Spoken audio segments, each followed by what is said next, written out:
S M Krishna ಅವರ ಅಭಿವೃದ್ಧಿಗಳ ಜೊತೆಗೆ ಕಠಿಣ ಸವಾಲುಗಳನ್ನು ಎದುರಿಸ್ತಂದ್ರು. ಅದರಲ್ಲಿ ರಾಜ್ ಅಪಹರಣ ಸಾಕಷ್ಟು ಪ್ರಮುಖವಾದ ಆ ದಿನಗಳು ಹೇಗಿದ್ದು? ಯಾಕಂದರೆ ತಾವು ಸಹ ಅದನ್ನು ಪ್ರತ್ಯಕ್ಷವಾಗಿ ನೋಡಿ ಬರಹದ ರೂಪದಲ್ಲಿ ಮಾಡುವಂಥದ್ದು ಇದೆಲ್ಲ ಆಗ್ತಾಯಿದೆ. ಹೇಗಿತ್ತು ಆ ಅವಧಿ ಅಂತ?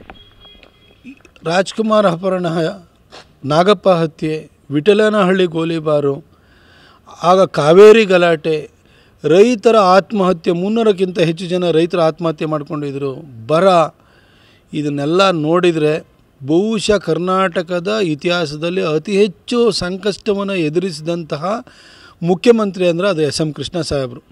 ಅವ್ರಿಗೆ ಯಾರ್ಯಾರು ತೊಂದರೆ ಕೊಟ್ಟಿದ್ರು ನಾನು ಇವತ್ತು ರಾಜಕಾರಣಕ್ಕೋಸ್ಕರ ಹೇಳೋಕ್ಕೆ ಹೋಗಲ್ಲ, ಅವ್ರಿಗೆ ಕೊಡಬಾರ್ದ ಕಿರುಕುಳವನ್ನೆಲ್ಲ ಕೊಟ್ಟರು. ಆದ್ರೂ ಕೂಡ ಯಾವತ್ತೂ ಕೂಡ ಅವರು ಸಭ್ಯತೆಯ ಗೆರೆಯನ್ನು ದಾಟಿ ಯಾರಿಗೂ ಕೂಡ ಪ್ರತಿಕ್ರಿಯಿಸೋ ಗೋಜಿಗೂ ಹೋಗ್ತಾ ಇರಲಿಲ್ಲ.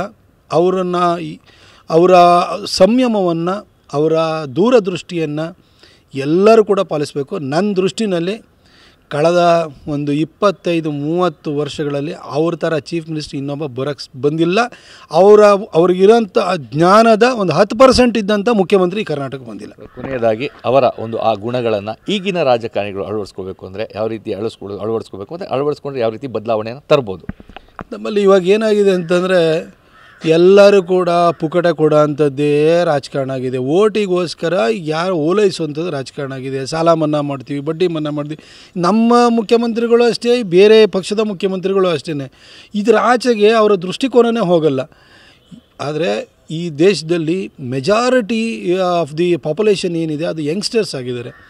ಅವರು ನಾಳೆ ಬೆಳಗ್ಗೆ ಉದ್ಯೋಗನ ಅರಸಿ ಬಂದಾಗ ಡಿಗ್ರಿಗಳನ್ನ ಪಡ್ಕೊಂಡು ಅವರು ನಿರುದ್ಯೋಗಿಗಳಾಗಿ ಮನೇಲಿ ಕೂತ್ಕೊಂಡ್ರೆ ಮನೆಯಲ್ಲಿ ಕೂಲಿನೋ ಇನ್ನೇನೋ ಕೆಲಸನ ಮಾಡಿಬಿಟ್ಟು ಮಕ್ಕಳನ್ನ ಓದಿಸಿರ್ತಾರಲ್ಲ, ಅಪ್ಪ ಅಮ್ಮಗೆ ಎಷ್ಟು ನೋವಾಗ್ಬೋದು ಅದನ್ನು ಯೋಚನೆ ಮಾಡಿ.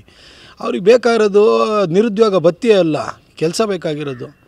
ಇದಕ್ಕೆ ಎಸ್ ಎಂ ಕೃಷ್ಣ ಅವ್ರಿಗಿಂತ ದೊಡ್ಡ ಮಾದರಿ ಮತ್ತೊಬ್ಬರು ಯಾರೂ ಇಲ್ಲ. ಅವರನ್ನು ಮಾದರಿಯಾಗಿಟ್ಕೊಂಡು ಮೇಲ್ಪಂಕ್ತಿಯಾಗಿಟ್ಕೊಂಡು ನಾವೆಲ್ಲ ನಡಿಬೇಕು.